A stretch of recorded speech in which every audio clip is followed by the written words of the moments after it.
Laster, beteko da urte bete, kontseilua osatzen dugun euskalgintzako eragileok adierazi genuela euskara larrialdi linguistikoan dagoela. Azaldu genuen asko eta agerikoak direla azken hamarkadetako susperraldi aroa eten denaren zantzuak. 2023an argitaratutako 7. inkesta soziolinguistikoak adibidez, erakusten du Ipar Euskal Herrian hiztun kopuru erlatiboa jaisten ari dela oraindik. Edo Nafarroan 10 ikasletik 6 ez duela bere eskola bizitzan euskararekin inolako harremanik. Euskararen aldeko hizkuntza politika sendoenak egiteko aukera izan den Euskal Autonomi Erkidegoan ere, gune euskaldunenetan atzera egiten ari da euskararen erabilera.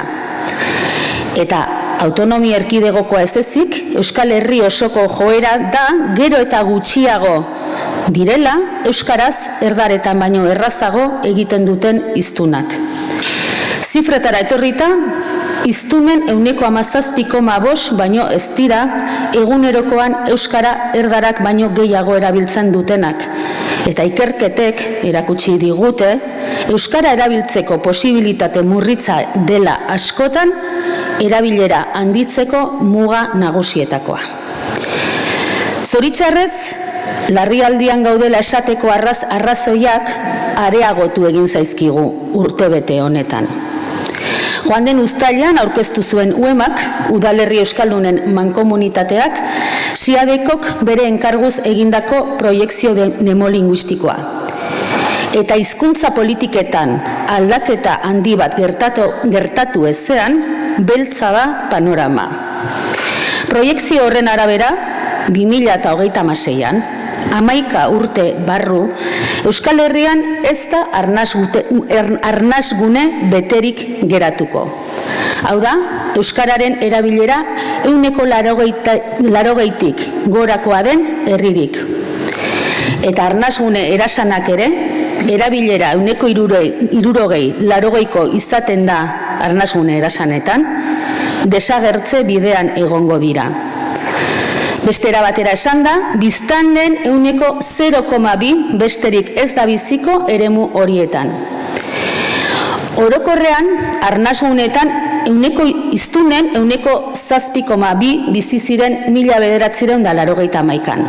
2,9 ziren 2021an. Eta, esan bezala, esku hartze sendorik gertatu ezean, 0,2 izan daitezke 2026an.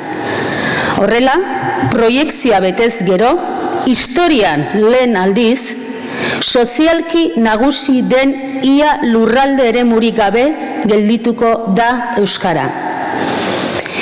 Horri guztiari erantsi behar zaio, azken hamarkadetako joera izan bada hezkuntzaren bidez ezagutzari dagokionean hiztunak irabaztea, Nafarroa galeran sartzear dela berriro. Euskaldunak 12,1 ziren 2001an, 14,9 2021an, eta proiekzioa betetzen bada, 11,8 izango dira 2026an, 3ko galera baten arriskuan gaude. Laburbilduz, azken hamarkadetako suspertze aroa amaitu eta atzeraldiaren arriskua handia da. Hau da, etorkizuna dago jokoan. Hone guztiak, azken buruan, euskararen eta euskal hiztun komunitatearen minorizazio egoeraren berri ematen digu. Egiturazko arazo baten berri. Arestian agerturiko kopuru eta joerak ulertzeko ezin baita ahaztu, euskara ofiziala bere lurraldearen zati batean baino ez dela. Araba, Bizkai, Gipuzkoa eta Nafarroako zati batean. Aldiz, Nafarroa gehienean, eta Lapurdi, Nafarroa beherea eta Zuberoan, Ipar Euskal Herrian, ez du ofizialtasunik. Hau da, gutxieneko nor izatearen aitortzarik, eta horren bestez, hizkuntza politikak segurtasunez eta iraunkorki egiteko aukerarik. Era berean, azken bolada jadanik luzean, oldarraldi judizial, politiko eta mediatikoa gertatzen ari da Araba, Bizkai, Gipuzkoa eta Nafarroan euskaldun izendatutako eremuan. Koofizialtasuna zalantzan jarriz. Minorizazioa gainditzeko behar diren hizkuntza politikako neurriak eraisten ari dira. Desofizializazio prozesu betean gaude. Larritzeko osagai guztiak ditugu beraz. Esan bezala, etorkizuna jokoan da. Baina gaur, itxaropen mezu bat ekartzera gatoz gu ona. Iazko Euskararen egunean, azaldu genuen Euskalgintzaren Kontseiluak bere gain hartzen zuela larrialdia, indarraldi bihurtzeko aleginaren konpromisoa. Horretan ari gara. Eta bide horretan, ekarpen handi bat da orain bi aste, irailaren 26an egin genuena. 110 gora eragile sozialekin osatutako batu zaldatu dinamikaren ildotik, proposatutako Euskararen gaineko itun soziopolitiko berrirako eskaintza ekarpen handi bat da. Adostasun sozial zabalez, Euskarari etorkizuna emango dion hizkuntza politika baterako oinarriak proposatzeko gai izan baikara. Hurrengo urratsa, hurrengo konpromisoa, adostasun hori zabaltzea da.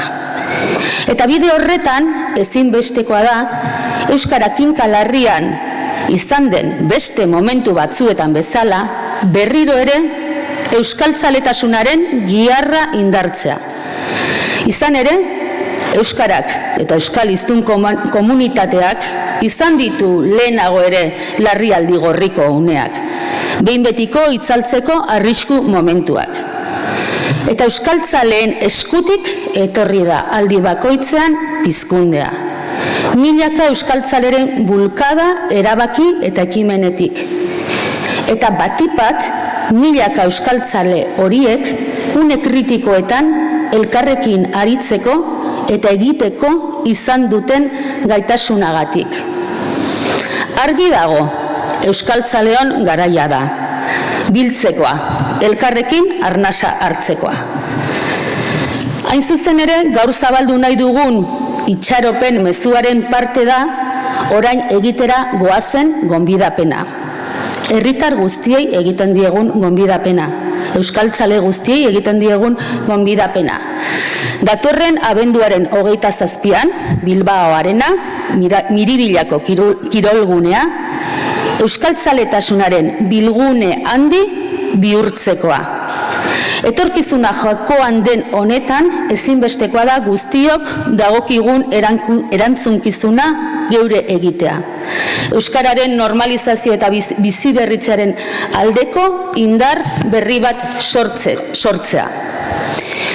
Horretarako lehen gune bihurtu nahi dugu abenduaren 27ko ekitaldia. Euskarak, hizkuntza guztiek bezala, etorkizunik izango badu unibertso bat behar du. Zentzua emango dion irudi eta erreferentzia mundu bat. Eta unibertso hori kultura da. Euskarazko kultura. Zailtasun gehigarriak erantsiko dietela jakinarren, euskaraz sortzen duten kulturgileek eskaintzen diguten unibertsoa. Beraz, ekitaldi hori, Miribillakoa, euskaltzaleon giharra indartzera datorren proposamen hori kultur kutsukoa izango da. Xehetasunak aurrerago aletuko ditugu, baina aurrera genezake musikak eta musikagileek euskararen soinu bandak presentzia nabarmena izango dutela. Xehetasunetara etorrita edo xehetasun gehigarrietara, aretoak hala eskatzen duelako, ezinbestekoa da bertara joan nahi duen guztiak sarrera bat izatea. Eta badazpada lekua hartu eta gero ez joateko tentazioari nolabait aurre egiteko 10 euroko ekarpena egin beharko da. Ekarpen honek artisten lana eta ekitaldiaren gastuen zati bat ordaintzen lagunduko diku, baina garrantzitsuena egun horretan Bilbao Arena euskaltzaleon bilgune handi bihurtzea izango da. Beraz, sarrera erosi eta gero joaterik ez duenak, eman diezaiola sarrera beste norbaiti. Beste xehetasun bat, sarrerak urriaren 16tik aurrera izango dira eskuragarri pizkundea.eus webgunean. Handia da, gure historia garaikidean, euskaltzaleon bulkadaz egindakoa, baina ekinaldi berri baterako unea da. Euskara lehen lerrora ekarri eta benetako jauzia eragitekoa. Egin dezagun lehen urratsa abenduaren 27an. Bil gaitezen eta piztu dezagun euskaltzaletasuna. Euskarari pizkunde berri bat emateko. Etorkizuna dago jokoan. Euskaltzaleon garaia da.